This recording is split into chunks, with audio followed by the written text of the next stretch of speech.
আসসালামু আলাইকুম। আশা করি সকলে ভালো আছেন। আমরা অনেকের আছে যাদের সকাল কিংবা বিকেলে চা না হলে চলে না।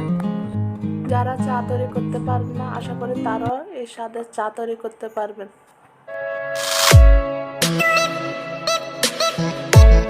যে কাপ দিয়ে পরিবেশন করব সেই কাপের 2 কাপ পানি দিয়ে দিলাম। এটা নরমাল পানি দিয়ে দিলাম।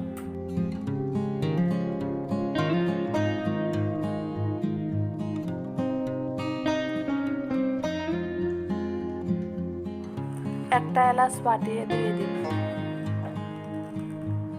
এই এলাচটার জন্য চায়ের মধ্যে সুন্দর একটা ফ্লেভার আসবে। অবশ্যই এই টিপসগুলো মনে রাখবেন।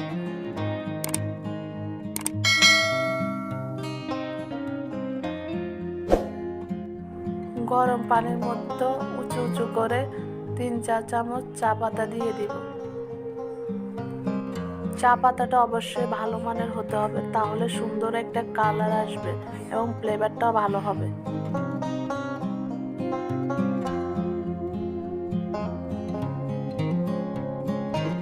আমার চা পাতাটা দেওয়ার সাথে সাথে দেখেন সুন্দর একটা কালার বের হচ্ছে।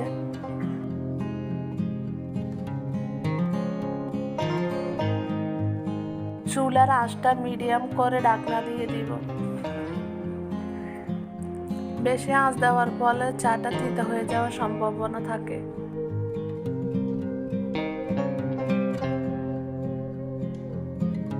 চাটা সিদ্ধ হতে হতে এর মাঝে দিয়ে আমি চায়ের জন্য একটা মিশ্রণ তৈরি করে নেব।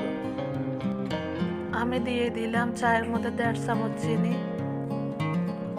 আপনারা যেমন মিষ্টি পছন্দ করেন বাড়িও বা কমিয়েও দিতে পারেন চিনি।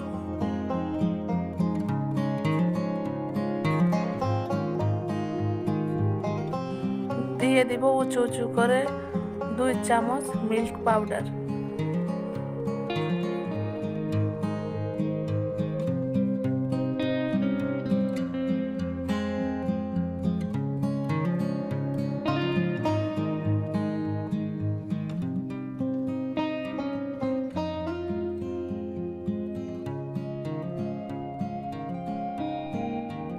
সামান্য উষ্ণ গরম পানি দিয়ে দুধটা ফেটে রাখবো।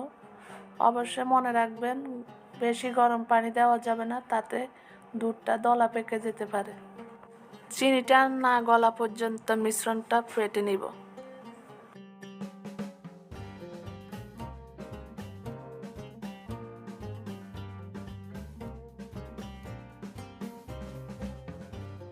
মিশ্রণটা পাঠানো হয়ে গেলে এক পাশে রেখে দিব। এবার দেখে নিব চায়ের কি অবস্থা। যখন দেখবেন চাটা কমে 1 কাপ হয়ে এসেছে তখন নামিয়ে ফেলবেন। দেখে বোঝা যাচ্ছে যে কতটা সুন্দর লিকার এসেছে। আপনার লিকার বা চা পাতাটা ভালো মানের নিতে চেষ্টা করবেন।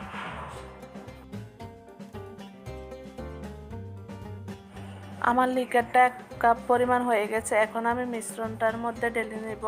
আপনাদের যদি না হয় আপনারা আরও কিছুক্ষণ চুলার মধ্যে রেখে দিতে পারেন 1 কাপ হওয়া পর্যন্ত।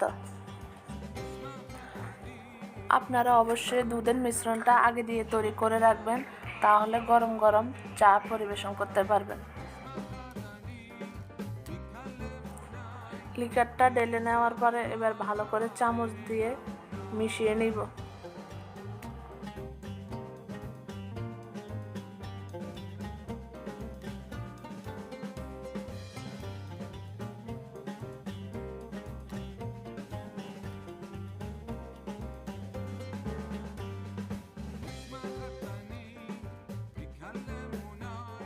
খুব সহজে হয়ে গেল আমাদের গরম গরম দম চা কিংবা দুধ চা।